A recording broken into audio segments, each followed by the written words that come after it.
Welcome to the Giving Voice to Depression podcast. We're your co-hosts, Bridget and Terry. Each week, we explore a different perspective on or experience of depression because it varies in form and severity, affecting us differently. Our guests share intimate details of their struggles, coping strategies, and recovery.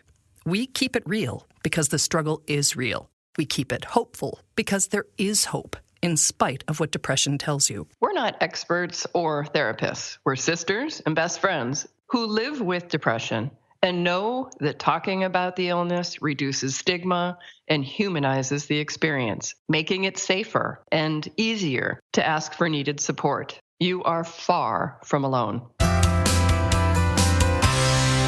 Hi, Terry. Hello, Bridget.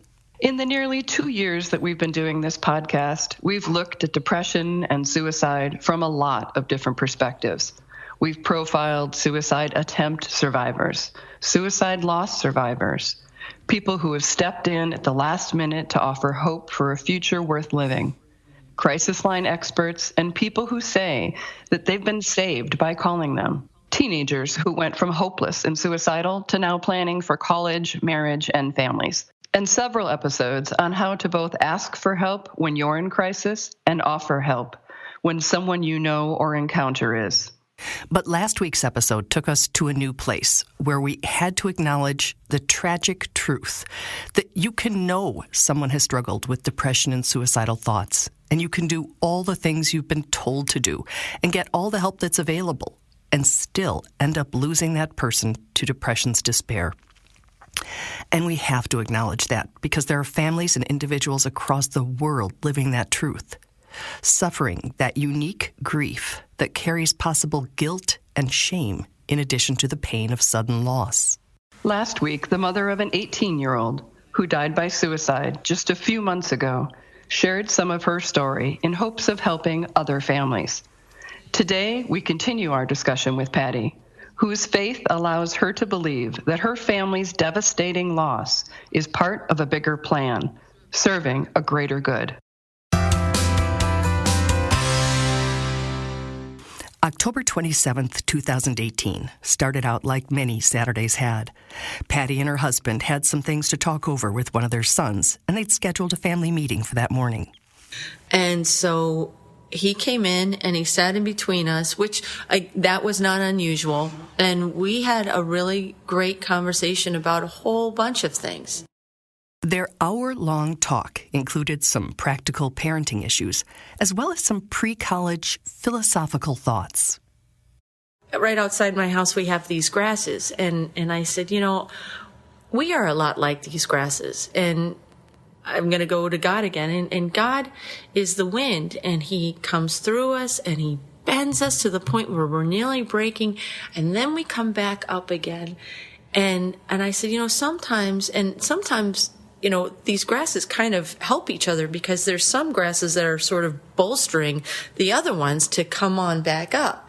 And I said, sometimes, Jack, you put on these windbreakers where you don't allow the wind to come through you and you don't allow us to support you. And that's kind of what we're supposed to be doing. I mean, we only have like 6 more months of doing this for you before it's time for you to go. That's the timetable they thought they were working with. There was absolutely no indication this would be their last conversation. I mean, that's kind of what the conversation was about. There was absolutely no yelling. We've been past that point for a long time. And then I said, listen, I gotta get my day started. And I turned and I kissed him and I told him I loved him. And then I got up. Prior to doing that, he just put his head on my shoulder. And I think he was just resigned to being done. I think that was his way of saying goodbye to me. I really do. Just 2 days later, Jack's high school held a memorial mass. Seeing his shocked friends weeping, Patty says she felt compelled to say something. And I honestly don't remember exactly what I said because it really was such a surreal moment. But I just wanted these boys to know that they are loved. And they may not feel loved every single day, but there are people in this world who care about them. And that, again, There is a reason that they're here on earth. And if you don't know what that purpose is, there's nothing wrong with that. But you have to keep on pursuing that, what am I here for, question. And sometimes that requires a little bit of help. And so it's okay to go and get that help that you need. And emotions are hard. They are really hard. I really don't think it's something that you should be embarrassed about. It's just something you have, and sometimes you just need help. And I asked the boys to honor Jack by getting the help, because that's what he would want. He only wanted people to be happy. So that's kind of what I'd like folks to know, is that I acknowledge that emotions are very difficult to manage, and oftentimes we can't do it by ourselves. We do need help, and we do need to tell people the truth. And the more you're able to open up and tell people the truth, the more they're going to be able to help you. Patty's message was heard, received, and spread to other teens at other schools. At Jack's visitation later that week, I can't even tell you how many kids came up to me, whispered in my ear, I'm going to honor Jack. And we made some bracelets with the suicide prevention hotline number, and we just wrote honor Jack on it. And kids were like, yeah, I'm going to do this. I'm going to do this. At the football game on Friday after the funeral, a woman came up to me and she's like, we're having conversations at the dinner table that we would have never had before. Last night, a friend of mine said that she's getting help for her daughter, and the same thing. We would not be doing this if Jack didn't show us the way. It is simultaneously heartwarming and heartbreaking to note that Jack had a gift for showing the way. It's one of those dual truths we talked about last week. He knew what needed support looked and sounded like, and he was unable to provide, access, or allow enough of it for himself. Case in point, an Instagram exchange with a young woman his mother found after his suicide. She was asking about what she should do to help her friend. And Jack said, I'm not going to tell you what you have to do, but what I would do is reach out and make him know that he's not alone, and that there are people like you who care about him. Ask him if he's comfortable talking things through with you, and tell him to trust the process, and God has a plan. And he says, that really helps me. Yet many of Jack's own struggles and fluctuations seemed relegated to the pages of his private diary, from which his mother now reads. I found this out after he died, yeah. January 16th of last year. I feel really good about life right now, but at the same time I have these dark thoughts that run by every once in a while. And just a few months later, after a retreat with classmates, April 14th, he said, I used to think I was alone, but now I'm not alone. I have my brothers. Next week, the following week, I can't tell the difference between today and yesterday.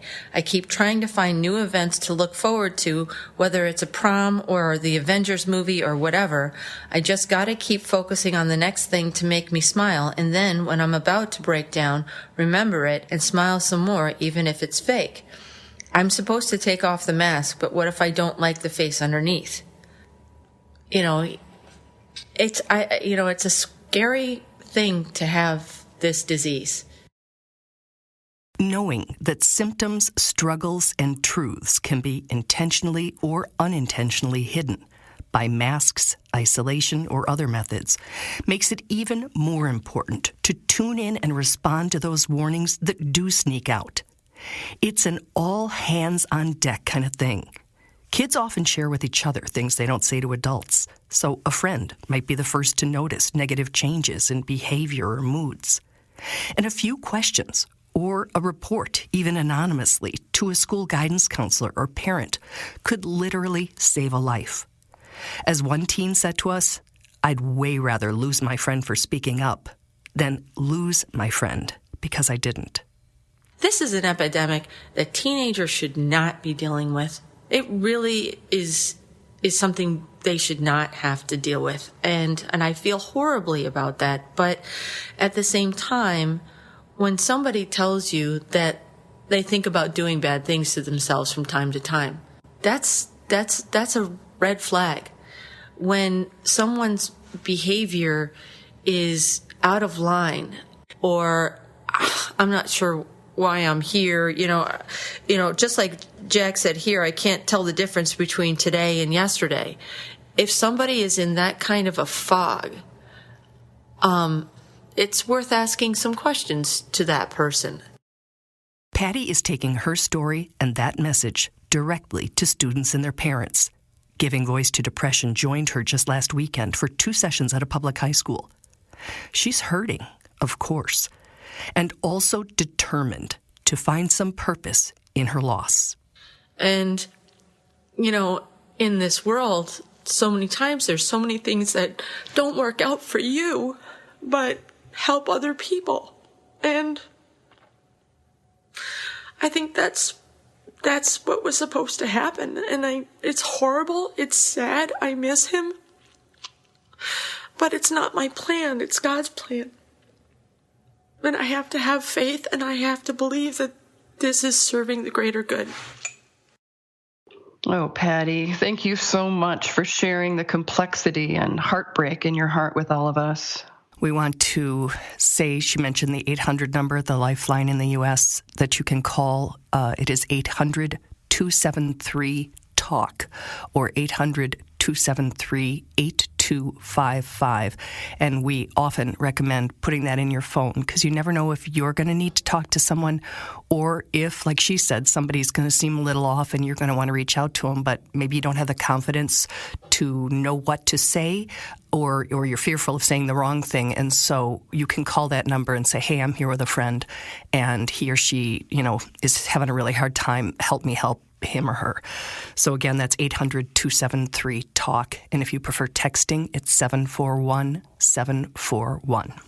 Today's episode is sponsored by TH, in loving memory of all of those who have lost their battle to depression. You too can sponsor an episode. To find out more, go to our website, givingvoicetodepression.com, and click on the Donate tab. Thank you. And thank you, Patty, for sharing your story.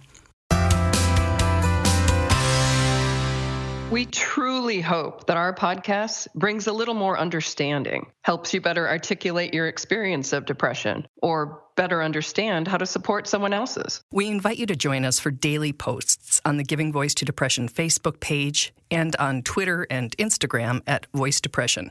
It is a comfort to be among fellow travelers on depression's dark road. And remember, if you're struggling, speak up. If someone else is, listen up.